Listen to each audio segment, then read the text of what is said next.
On about 3 acres of land just off Interstate 95 in the rural town of Riceboro sits a gathering place. We are a museum, we are a culture center, we're a research center, we're an art gallery. We are like the old Praise House. This is where everybody comes to get rejuvenated. An oasis of hope, healing, and history. We're trying to show that, there's no reason to be ashamed of who you are. I mean, as we said, that's who you could be. Welcome to Geechee Kunda.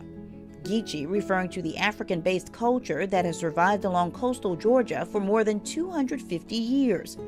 Kunda, a Serakoli word meaning compound or house of hope. This is a place of homage right here, of respect. Considered the epicenter of Gullah-Geechee history and culture, it's often the site of festivals and tours, hosting visitors from near and far. People coming from Europe, from Canada, from the Caribbean, Central and South America, and from Africa. Dr. Jamal Touré is the resident scholar and Jele, or cultural historian here.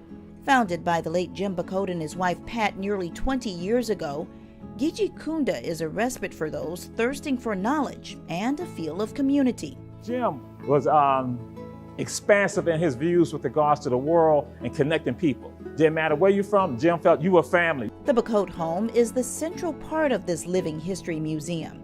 Every corner, nook, and cranny covered with artifacts and artwork that connect them to their roots. Located on a former plantation, it is now a multi-building facility dedicated to telling the story of their ancestors. Yeah, this land goes back, it was a part of the retreat plantation.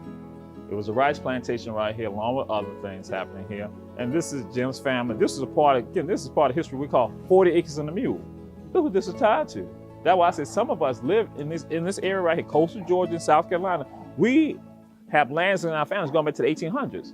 And that is tied specifically to 40 acres and a mule. So Jim's family, that's what happened right here. They have had this land.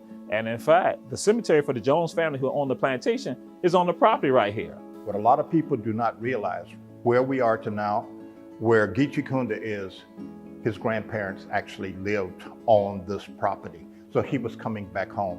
Gregory Grant is the curator and historian at Geechee Kunda. He says Bacote was recreating elements from his own family history that's tied to the larger history of us all.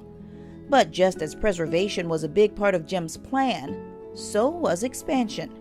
This particular structure started off as a country pole barn, of which all you had were the poles and a top. It was open. And as money became available, we first paved the floors, then we started enclosing. That pole barn is now a library and research center. Outside, a mural dedicated to the Bacotes and their legacy.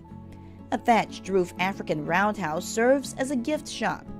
There's a 19th century sugarcane mill, an outdoor fire pit, an eco lodge, and the bell Bacote used to ring at the start of every gathering. Well, before we start our programs and anything, Geechee Kunda, Jim will go ring the bell. I'm going to think about that. I think about Jim ringing the bell and how that was a part of the legacy, because ringing that bell, it was the ancestors and it was Jim and about us, and he let them know we're about to get started right now. And that's a wonderful, wonderful homage. So now, even when I came here today, I look at the bell and it's like I'm thinking about Jim. And I say, yeah, before I leave, I got to ring that bell. Touré and Grant have vowed to continue to carry out Jim's vision. They're currently working on restoring this 1930s wooden praise house and turning it into a wedding chapel so that couples and families generations from now can pass on the stories of their ancestors and continue to celebrate the legacy of Geechee Kunda. Kim Gusby, WSAV News 3.